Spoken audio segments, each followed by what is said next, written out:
Hello à tous et bienvenue sur votre chaîne d'actualité du foot. Très content de vous retrouver pour cette toute nouvelle vidéo dans laquelle nous évoquerons deux sujets importants de ces dernières heures. En premier, nous parlerons du grand choc des quarts de finale entre l'équipe catalane et le Paris Saint-Germain. Peut-on réellement attendre à une victoire des hommes de Xavi dès cette première manche à l'extérieur sur la pelouse des Parcs des Princes? Peut-on dire avec exactitude que cette équipe barcelonaise est mieux armée pour affronter ces bataillons du coach Luis Enrique? À savoir la star parisienne Kylian Mbappé, l'élément le plus redoutable du bloc offensif du PSG, et aussi l'homme qui a attiré la colère et le mépris des fanatiques et supporters catalans lors de son départ. Je veux parler d'Ousmane Dembélé, lui qui malgré les critiques à son égard, demeure un ailier droit à craindre, et qui soyons d'accord sera très déterminé et assez préparé pour ce choc? Eh bien, on en parlera de tout ça dans quelques minutes. Enfin nous terminerons cette vidéo avec un sujet d'actualité pertinent qui a fait la une des journaux catalans ce week-end. Il s'agit de l'appel de pied fort que l'ailier gauche portugais João Félix a fait ces dernières heures à son directeur sportif Monsieur Deco, concernant un joueur très spécial dont le Barça est entièrement fan, et est grave à l'affût depuis un long moment déjà. Je vous expliquerai tout dans un instant. Donc reste jusqu'à la fin de la vidéo pour ne rien manquer. Mais avant tout juste de commencer, abonne-toi si c'est la toute première fois que tu nous suis sur cette chaîne et active la petite cloche de notification, afin d'être à la une de toutes nos vidéos actualités comme celle-ci, qui te parle régulièrement des joueurs du FC Barcelone, et t'informe chaque jour sur les dossiers importants programmés sur le mercato estival à venir. Donc n'hésite pas à laisser un gros pouce bleu, à surtout commenter la vidéo et si possible la partager, si bien sûr le contenu proposé t'a vraiment plu. Si c'est fait les amis, alors on y va. Eh bien les amis, c'est la rencontre la plus attendue par les fanatiques et supporters barcelonais ces derniers jours. Un choc de fer qui opposera ce mercredi l'équipe catalane et le PSG. Et malgré l'espoir immense que cette équipe du Barça a commencé par nous donner, grâce bien sûr aux prouesses de la jeunesse, des craintes persistent toujours pour ce choc à venir. On est inquiet, et on se demande si nous verrons encore du beau football comme cela a été le cas lors des rencontres précédentes du Barça avant la dernière trêve internationale. Car d'une part, cette trêve aussi a un tout petit peu refroidi le zèle, l'abnégation et la détermination incroyable que fait preuve cette équipe catalane, surtout la jeunesse. Et ceux qui suivent et analysent de très près le jeu du Barça, l'auraient certainement senti le samedi dernier contre Las Palmas en Liga. Un match qui a été compliqué sur le plan tactique et plus ou moins défensif pour les hommes de Xavi, et c'est difficilement que le Barça s'en est sorti grâce à l'éclair de génie de João Félix, qui a donné une passe en profondeur sublime à Rafinha qui a eu le sang-froid et l'efficacité nécessaires pour transformer ce chef-d'œuvre de l'ailier portugais en but. Et c'était justement l'unique but salvateur qui a permis d'arracher ces 3 points précieux le week-end dernier. Donc en prenant un peu de recul et en revoyant les difficultés de cette équipe barcelonaise dans ce match contre Las Palmas, logiquement qu'on a un peu peur pour le Barça face à une équipe parisienne, qui lorsqu'il est dans son meilleur jour, est très difficile à battre les amis. Maintenant essayons de comparer par bloc ces deux équipes, pour voir laquelle est apparemment favori pour franchir la ligne des quarts de finale pour arriver en demi-finale de la Ligue des Champions. Eh bien, quand nous prenons premièrement la défense du Barça, avec dans les cages un Marc-André Ter Stegen qui est très en forme en ce moment et qui est tellement précieux, puisqu'il nous sauve à maintes reprises dans les situations compliquées de cette défense du Barça, au moins on se sent plus rassuré derrière. À propos du bloc défensif, c'est sûr à 99% que Xavi alignera dans la charnière centrale le cyborg uruguayen Ronald Araujo et le jeune Pau Cubarsí, qui est l'un des meilleurs jeunes les plus performants ces derniers temps, qui nous rassure énormément de par ses qualités et capacités à défendre face à des attaquants assez redoutables. Et sur les deux côtés, nous aurons certainement un Joao Cancelo probablement à gauche en l'absence de Baldé, et un Jules Koundé à droite. Un bloc défensif à 4 classiques comme ces dernières rencontres du Barça. Maintenant en face, nous aurons un Gianluigi Donnarumma dans les cages parisiennes. Le portier italien est très efficace en ce qui concerne les tirs de loin, les face-à-face ou les coups de pied arrêtés. C'est bien vrai qu'il est moins bon s'il s'agit de garder le ballon dans les pieds pour la relance, mais sur les autres aspects, il est vraiment redoutable. Rappelons qu'il est à l'heure actuelle, parmi les meilleurs gardiens d'Europe en ce moment. Je pense même qu'il est dans le top 5 si je peux oser le dire ainsi. Donc il faudrait que nos attaquants de devant à l'instar du Polonais Robert Lewandowski, qu'il soit dans ses meilleurs jours pour que l'efficacité et la précision dans les frappes ou tirs soient bel et bien présents le mercredi prochain. Espérons vivement aussi que la pépite Lamine Yamal aussi nous sorte une prestation exceptionnelle de malade, et qu'il détruise tout sur son passage sur ce couloir droit de l'attaque. C'est vrai qu'étant conscient du talent phénoménal de Lamine et le danger qu'il pourrait causer sur ce flanc droit, Luis Enrique mettra sûrement 2 défenseurs pour bloquer le petit, soit un Lucas Hernandez et Lucas Beraldo pour l'entourer, avec peut-être l'apport de Fabian Ruiz, mais j'ose croire que l'éclair de génie du jeune ailier espagnol de 16 ans va prendre le dessus. On espère fortement que ça soit ainsi. Moi personnellement, c'est le couloir gauche de l'attaque qui m'inquiète sérieusement. Est-ce que Xavi va opter pour un Joao Félix pour débuter cette rencontre? Ou pencherait-il pour un Rafinha à gauche comme lors de ses dernières rencontres du Barça? Ou carrément aurons-nous un Pedri positionné sur ce côté gauche de l'attaque comme il l'a fait durant un certain moment, vu qu'il est fort probable que Pedri soit disponible pour ce choc? Franchement, c'est toute une inquiétude pour moi les amis. Et en y réfléchissant, je pense à mon humble avis que ça serait mieux de commencer la rencontre avec Rafinha, pour qu'il apporte ce feu, cette ardeur devant pour qu'il y ait plus de vivacité dans le jeu. Joao Félix lui pourra rentrer après. En tout cas c'est comme ça que moi perso j'envisage les choses. Dites-moi les amis dans les commentaires ce que vous aussi vous en pensez, si vous trouvez que l'ailier brésilien serait d'un apport immense dès l'entame que le portugais? Ou trouvez-vous plutôt que Félix devrait commencer la partie et que Rafinha rentre par après? Rendez-vous les amis dans la barre des commentaires. Parlons maintenant du milieu de terrain de ces deux équipes. Toujours un trio classique sera aligné par Xavi. Et avec probablement le retour de Pedri et si possible Frenkie de Jong, je pense que l'un d'entre les deux sera titularisé aux côtés du vétéran Ilkay Gundogan.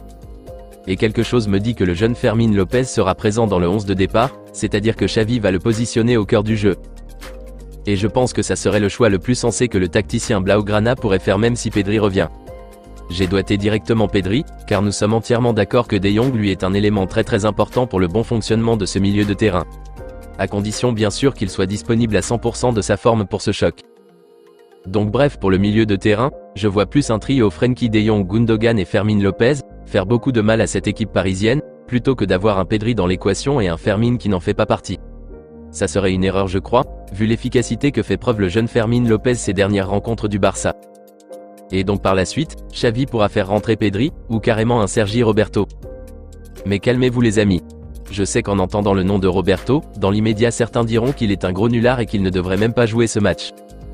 Mais les vrais fanatiques barcelonais diront plutôt le contraire les amis. Je suis parfaitement d'accord que les performances de Sergi Roberto cette saison est compliquée et pas assez potable comme on l'aurait souhaité de la part d'un vétéran de son calibre, mais s'il s'agit de grands rendez-vous comme celle-ci, je pense qu'on verra un autre Sergi Roberto très efficace et surprenant, qui pourrait réaliser des merveilles lorsqu'il est sur le terrain. Loin de moi l'idée que Xavi le titularise dès l'entame pour un match aussi important, mais je pense qu'il mérite de jouer ne serait-ce qu'une fraction de minute avant le coup de sifflet final. Après tout c'est le premier capitaine de l'équipe. Et le joueur barcelonais que je ne veux en aucun cas voir dans cette partie, et que j'ose croire avec certitude que Xavi de son côté aussi n'envisagerait pas d'utiliser pour un match aussi ultime, c'est Oriol Romeu. Certains diront qu'il a été pas mal lors des dernières rencontres du Barça, mais je pense qu'il n'a absolument pas le niveau pour risquer de le mettre sur le terrain durant ce choc. Si nous voulons maintenant parler du point fort du Paris Saint-Germain à craindre, c'est leur bloc offensif. En réalité, le PSG est une équipe qui est très rapide dans le jeu direct vers l'avant. Ils sont très forts dans les contre-attaques. Une 2-3 touches et puis le ballon se retrouve dans les pieds de Kylian Mbappé. Déjà quand on compare les deux blocs offensifs, il faut accepter avec humilité et réalisme que l'attaque du PSG est plus coriace et fait plus peur que la nôtre. Regardez ne serait-ce que leur banc, avec des éléments comme Marco Asensio, Ramos, Kolo Muani ou le jeune Barcola, déjà ils sont supérieurs à nous, côté joueurs. Et ces joueurs-là ne sont pas des petits joueurs. Ils sont très rapides et savent efficacement marquer. D'ailleurs Asensio lui, connaît très bien cette équipe du Barça pour avoir joué un nombre incalculable de classicos contre nous. Et c'est un joueur vraiment dangereux qu'il faudra impérativement surveiller de très près si Luis Enrique décidait de le titulariser dès l'entame, ou s'il entre en cours de jeu par après. Et quoi dire de Kylian lui-même? J'espère juste que Xavi trouvera une formule pour pouvoir le bloquer devant. Peut-être 2 ou 3 défenseurs pour l'encercler. Quand j'évoquais plutôt la charnière centrale que va peut-être former Xavi, je parlais de Cubarsí et Araujo en défense centrale, mais en y réfléchissant une fois de plus, je pense que ça serait mieux si Araujo était placé plutôt comme latéral droit parce qu'il est plus rapide et plus anticipatif que Koundé, et il pourra mieux défendre contre Kylian sur ce couloir droit. Je ne sais pas ce que vous en pensez les amis. Préfériez-vous que le cyborg uruguayen soit positionné sur ce côté, ou plutôt Jules Koundé? Vos avis dans les commentaires. C'est sûr qu'Ousmane Dembélé essayerait lui aussi de donner le maximum face à son ancien club, avec lequel il s'est mal conduit à mon humble avis lors de son départ, mais j'ose croire qu'il ne montrera rien d'assez pertinent malgré que son talent est incontestablement réel. Il va certainement essayer de dribbler sur son couloir droit et rentrer dans la surface de réparation pour frapper ou donner une passe ou centre en profondeur à Kylian ou à ses autres coéquipiers de devant, mais j'espère que Joao Cancelo et Pau Cubarsí ne le laisseront pas respirer sur cette aile. À part ce bloc offensif parisien qu'il faudrait sérieusement surveiller de près, un autre de leurs points forts est le coach Luis Enrique. Puisque le technicien espagnol connaît très bien cette équipe catalane pour l'avoir entraînée par le passé. C'est vrai que la majorité des joueurs qu'il a entraînés à cette époque ne sont plus là, mais il connaît bien la philosophie de jeu que prône Xavi, et donc il sait à peu près comment il peut jouer avec cette équipe du Barça. ce qui veut dire qu'il a disons une longueur d'avance sur Xavi, qui lui, n'a jamais coaché le Paris Saint-Germain. C'est vrai que quand on parle des meilleurs entraîneurs à l'heure actuelle, on citera le nom des Guardiola, des Jürgen Klopp, des Xabi Alonso et autres, mais soyons d'accord que Luis Enrique aussi fait partie des grands. N'oublions pas qu'il a une Ligue des Champions gagnée sous son ère. C'est vrai que c'est à l'époque de la MSN, des Iniesta, des Busquets, mais le travail qu'il est en train de réaliser actuellement avec cette équipe parisienne depuis le début de la saison avec plus de 25 matchs successifs sans défaite, prouve qu'il est toujours bon. Donc il va falloir que Xavi nous montre de très bonnes choses tactiquement pour pouvoir être supérieur aux Parisiens dans le jeu. C'est ça qu'on veut voir les amis. Donc bref, pour parler de favoris pour cette manche de quart de finale entre ces deux équipes, je dirais malgré tout que le PSG semble avoir plus d'armes offensivement que le Barça. Mais avec les bonnes choses que cette équipe barcelonaise remodelée par la jeunesse à l'instar des Lamine Yamal, des Fermin Lopez, des Cubarsí nous ont montré ces dernières semaines, nous amène à croire que le Barça a les armes nécessaires pour prendre l'ascendant dans ce choc dès ce mercredi prochain au Parc des Princes. Et je croise les doigts pour que toute l'équipe soit dans un meilleur état d'esprit, et qu'ils ne perdent pas leurs moyens face à ce public parisien qui vont certainement essayer de les déstabiliser moralement à travers leurs cris et sifflements. Et j'espère vraiment que les erreurs bêtes d'encaisser un but dès les premières secondes de l'entame sont enfin révolues, et qu'on n'assistera plus à ça.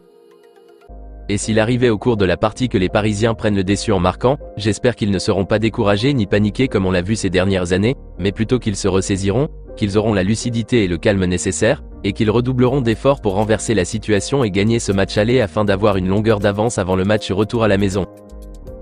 Dans tous les cas, cette rencontre est presque une finale à suivre avec beaucoup d'attention et de réalisme, afin de mieux préparer la phase retour d'ici les prochaines semaines. Dites-moi les amis dans les commentaires ce que vous en pensez de ce choc entre le FC Barcelone et le Paris Saint-Germain, et laquelle de ces deux équipes trouvez-vous mieux armée, et capable de remporter ce match aller ce mercredi prochain? Pensez-vous que la jeunesse barcelonaise est suffisante pour faire peur à cette équipe parisienne, amenée par un Luis Enrique qui connaît parfaitement la maison? Dites-moi les amis dans les commentaires votre 11 de départ idéal pour ce match. Rendez-vous les amis dans les commentaires. Hâte d'y être le mercredi pour assister à ce match plein d'engouement et certainement de surprises. Nous terminons cette vidéo les amis avec une actualité de ces dernières heures. Il s'agit de l'ailier gauche portugais Joao Félix, qui a fait un appel du pied au board barcelonais pour recruter l'un de ses coéquipiers de sélection l'été prochain. Et bien malgré que son avenir reste incertain en Catalogne pour l'exercice prochain, Félix reste persuadé qu'il continuera au Barça la saison prochaine même s'il n'est pas acheté définitivement. Interviewé par le célèbre Gérard Romero dans Gigante FC, l'international portugais a réaffirmé une énième fois sa flamme pour cette équipe qui a été son club de rêve depuis toujours, et s'est aussi prononcé sur l'un des dossiers chauds bouillants de la direction catalane depuis plusieurs saisons déjà. Il s'agit de la fameuse piste Bernardo Silva. On est tous conscients de la grande envie du Barça d'avoir un joueur pareil dans son effectif. Avoir tout le potentiel de Bernardo Silva dans le cœur du jeu du Barça la saison prochaine, rendra cette équipe incroyablement phénoménale, avec bien sûr l'association de cette jeunesse qui est en train de changer la physionomie de ce Barça. Voici d'ailleurs les propos tenus par Joao Félix sur la piste du milieu offensif portugais très polyvalent.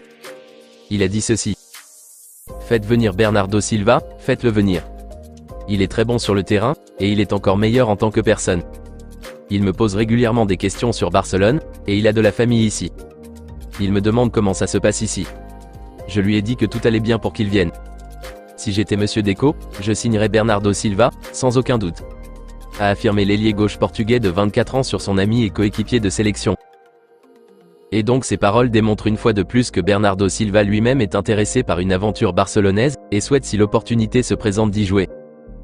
Mais la grande question sera toujours de savoir, si les dirigeants des Sky Blues, plus précisément Pep Guardiola, accepteraient enfin de laisser partir cet été le milieu portugais? Ce qui n'est pas évident à mon humble avis malgré ces belles paroles de Joao Félix sur le sujet. La question n'est pas de savoir si Deco veut le recruter ou pas. Car nous le savions tous bien qu'aucun membre de la direction catalane ne serait contre un débarquement de Silva en Catalogne la saison prochaine. C'est Deco l'une des premières personnes à vouloir ce transfert. Mais au-delà de l'aspect financier qui peut poser problème dans ce dossier, je pense que c'est le refus des dirigeants Citizen qui est l'obstacle premier à franchir d'abord, avant d'espérer peut-être atteindre cet objectif. Il faudrait d'abord que Manchester City soit favorable à une discussion pour un éventuel transfert de Bernardo Silva, avant de parler d'argent. Sans quoi, ces propos sont agréables à entendre, mais ne changeront absolument rien. Bernardo Silva restera un rêve utopique non réalisable pour la direction catalane si aucune ouverture n'est donnée. En tout cas moi personnellement j'espère toujours, et je croise les doigts pour que City soit ouverte à une négociation avec la direction catalane pour le transfert de Silva cet été.